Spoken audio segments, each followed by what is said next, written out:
So I'm out here in the national park, having a little afternoon hike after having marketing meetings today and trying to get the flights for Saudi Arabia and Dubai all set up. My assistant's been working through the weekend. But yeah, I thought I know things didn't, with the ticket we've been trying to buy and she tried to purchase and the ticket didn't go through. And it said insufficient funds on my card, which isn't true. And now it's on hold and it's a frustrating situation for her, that she was, trying to get it done and it's not feeling well and all of this. And so, and I had a little conversation with my assistant about, the frustration that we often feel or the anger when things don't go the way that we're wanting them to, and this is part of life, right? And especially with technology, so many things, glitches and go in a way that we don't want. And it's so easy to get caught up in the frustration and upset of the moment because we expected things to go differently. We wanted things to go differently. We expected them to go differently. And that's kind of where the glitch is. When we have expectations, this is something that I've learned recently this year, especially I think at the Tony Robbins Happiness Retreat, we really talked about how expectations guarantee our unhappiness. Because when we have expectations about how things should be, when they work out that way, then we feel great. But if they don't work out that way, then we feel terrible. We're frustrated, we're sad, we're angry. All of those emotions come because our expectations weren't met, right? And this is something that I'm still learning recently. Well, once we learn to let go of those expectations, and instead of getting those negative emotions in the moment saying, okay, this didn't work out as I wanted, as I'd hoped, but okay, this is a challenge. Let me go with it. And what can we do next? And what can we do next? And just taking one step at a time versus getting caught up in the what should have been or could have been scenario. Because when we do that, then we're guaranteeing that we're suffering.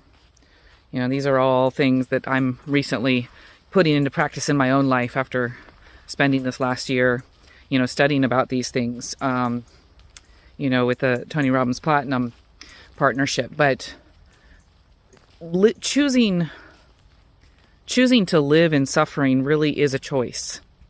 It is a choice.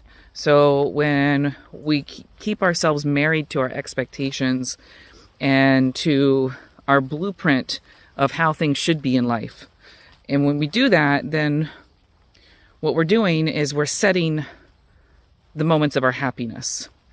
Because when things match our blueprint, when things match our expectations, yay, we feel great, right? But then, as soon as it goes off course and things didn't go as expected or truly hoped for and all that, then we crash and we feel really bad. And so it's this roller coaster of emotions, right? And so the roller coaster of emotions is what isn't necessary. So if we start to let go of what should be, what could be, what we expect to be, and we start to be sad, well, this is what is. Maybe I would have liked it to be something else, but this is what is. What can I do with that? What can I do with what is? Can I help to better this? Can I help to fix it? Okay, well, let me just take one step at a time and see how that can be addressed.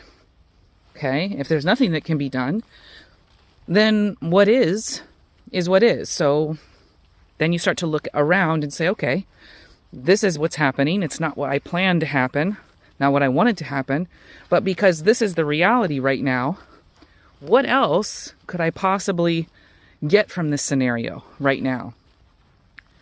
What else that if I had had what I actually wanted and hoped for, but now I don't have that, what else could I actually have right now that's something that I didn't even think about or I didn't consider? Or maybe something that I've done before and, I'd really like to do that again. And this gives me the opportunity to do that. Starting to look for the silver lining in every scenario. Because I'll tell you what, there's always one. If we don't lock ourselves in and are so married to, this is what should have been, this is what could have been, oh my gosh, it didn't happen and now I'm destroyed. I'll tell you what, that used to be me. That used to be me. I could Something could happen. Let's say we had a great plan for the day, and then something happened and it's no longer happening. Maybe it was my fault. Maybe it was my partner's fault. But because of a fault of mine or my partner's or whatever, this is no longer happening. And so all I could see was the what could have been. And the horribleness of not that could have been now is lost forever, and it's not coming back. And how do what do I do now? It's all useless. It's all pointless. Instead of saying, okay, you know what? Life happens. I make mistakes. Other people make mistakes, or things happen out of mistakes, that just are. Maybe we planned a whole vacation around this and this thing is closed. Well, what can happen now that I never thought of before?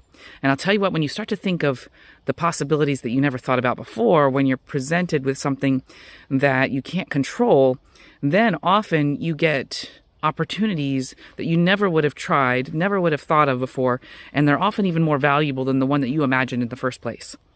So obviously this is scenario specific, but starting to look for the silver lining, starting to just be proactive versus getting caught up in the emotions of the frustrating situation, and even seeing what's possible now if what I'd hoped for and planned for is no longer possible. What's possible now? What's possible now? That question makes it exciting. When you start to look at it as a shift in perspective. Ooh, well, this is an adventure. What can I do now? What does that open up for me? I've got a whole day free now. My whole plan's gone. I have what can I do that I've always wanted to? I mean, you start to ask yourself these questions.